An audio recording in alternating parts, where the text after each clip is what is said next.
2014 के बाद में बीजेपी ने देश में अद्भुत चुनावी कामयाबियां हासिल की हैं। केंद्र में बीजेपी तीसरी बार सत्ता में आई, लेकिन जहां देश का पावर सेंटर था, दिल्ली में बीजेपी 1998 से सरकार बनाने के लिए तरस रही थी और 1998 से लेकर 2025 तक, यानी कि 27 साल का फासला, 10 साल तक राज करने वाली केजरीवाल की आम आदमी पार्टी सरकार के खिलाफ बीजेपी ने इस बार बम्पर जीत हासिल की है। भगवा सुनामी में कैसे बिखर गई झाड़ू, आपको एक रिपोर्ट में दिखाते हैं।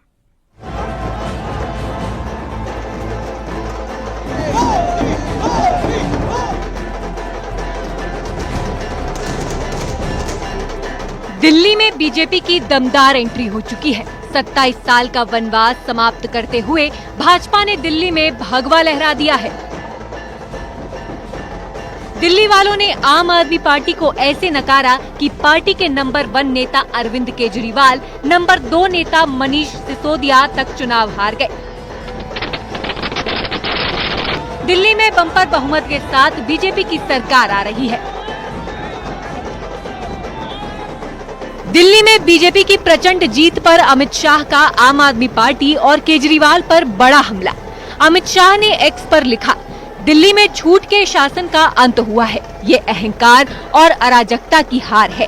ये मोदी की गारंटी और मोदी जी के विकास के विजन पर दिल्ली वासियों के विश्वास की जीत है। इस प्रचंड जनादेश के लिए दिल्ली की जनता का दिल से आभार। मोदी जी के नेतृत्व में भाजपा अपने सभी वादे पूरे कर दिल्ली को विश्व की नंबर 1 राजधानी बनाने के लिए संकल्पित है। केंद्रीय मंत्री हरदीप सिंह पुरी ने दिल्ली में बीजेपी की जीत पर कहा कि दिल्ली के वोटर्स ने बीजेपी को कभी नहीं छोड़ा था। अरविंद केजरीवाल से झूठ से दिल्ली की जनता उब चुकी थी। केंद्रीय मंत्री गिरिराज सिंह का कहना है कि दिल्ली में वादे तो सबने किए, लेकिन जनता को सिर्फ मोदी पर भरोसा है। दिल्ली में अब झूठ का पुलिंदा खत्म हो चुका है। अब दिल्ली के विकास की बारी है।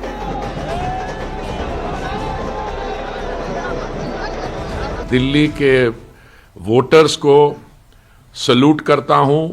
उनको मैं समझता हूं कि ये सही मायने में भारतीय जनता पार्टी की और माननीय प्रधानमंत्री जी के नेतृत्व में जो भारतीय जनता पार्टी और कार्यकर्ताओं ने जो जीत हासिल की है, बहुत शानदार है। पर इसके रियल विक्टर, अगर किसी की जीत है तो दिल्ली के नागरिक की जीत है। नैरेटिव पर चल रही थी, झूठ का पुलिंदा का खात्मा हो गया और मोदी जी के पर यकीन हुआ। हम लोग कहते हैं ना, मोदी है तो मुमकिन है, वो इस बार दिखा। नई दिल्ली सीट से अरविंद केजरीवाल भी हार गए हैं। केजरीवाल को 1200 वोटों के अंतर से प्रवेश वर्मा ने चुनाव हरा दिया। दिल्ली में चुनाव नतीजों पर प्रवेश वर्मा ने एक्स पर पोस्ट कर आम आदमी पार्टी पर तंज कसा। प्रवेश वर्मा ने लिखा, अंधेरा छट गया, सूरज निकल गया, कमल खिल गया। दिल्ली ने विकास चुना है। ये जीत दिल्ली के विश्वास की है। ये जीत दिल्ली के भविष्य की है। वहीं जाने माने कवि कुमार विश्वास ने बीजेपी की जीत पर केजरीवाल पर तंज कसा है। वे सब आम आदमी पार्टी के लाखों करोड़ों कार्यकर्ता जो अन्ना आंदोलन से आए, जिनके बहुत ही निश्चल, निष्पाप और बड़े भारत की राजनीति को बदलने के सपने की हत्या एक निर्लज्ज, नीच, मित्रहंता, आत्ममुग्ध और चरित्रहीन व्यक्ति ने की, उसके प्रति तो क्या संवेदना। दिल्ली को उससे मुक्ति मिली। आम आदमी पार्टी पिछले 10 साल से बीजेपी में काबिज थी। साल 2013 के विधानसभा चुनाव में अरविंद केजरीवाल की आप विधानसभा चुनाव में उतरी और उसने अपने पहले ही चुनाव में 70 में 28 सीटें जीती थी। वहीं बीजेपी ने 30 से अधिक सीटें जीती थी। इसके बाद तो बीजेपी दहाई का आंकड़ा भी पार नहीं कर पाई। 2015 और 2020 के विधानसभा चुनाव में आम आदमी पार्टी को अपने दम पर बहुमत मिला था। वहीं साल 2014, 2019 और 2024 के लोकसभा चुनाव में बीजेपी ने दिल्ली की 7 लोकसभा सीटों पर जीत दर्ज की थी। दिल्ली की कमान अब तक 3 पार्टियों कांग्रेस, बीजेपी और आम आदमी पार्टी के हाथ में ही रही है। कांग्रेस 19 साल और बीजेपी 5 साल सत्ता में रही। वहीं पिछले 10 साल से आम आदमी पार्टी सत्ता पर काबिज है। बीजेपी दिल्ली में 1993 से 1998 के बीच सत्ता में रही। हालांकि इस दौरान उसके 3 मुख्यमंत्री रहे। जनता का जो भी निर्णय है, जनता का जो भी फैसला है, उसे हम पूरी विनम्रता के साथ स्वीकार करते हैं। जनता का निर्णय सर माथे पर।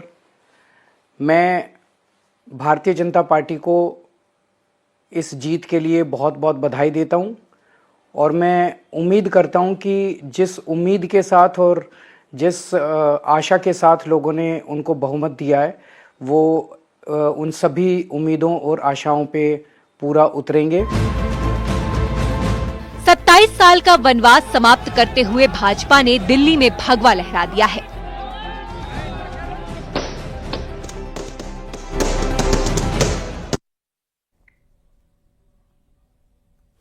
और यहां पर वक्त हो गया एक छोटे से ब्रेक का।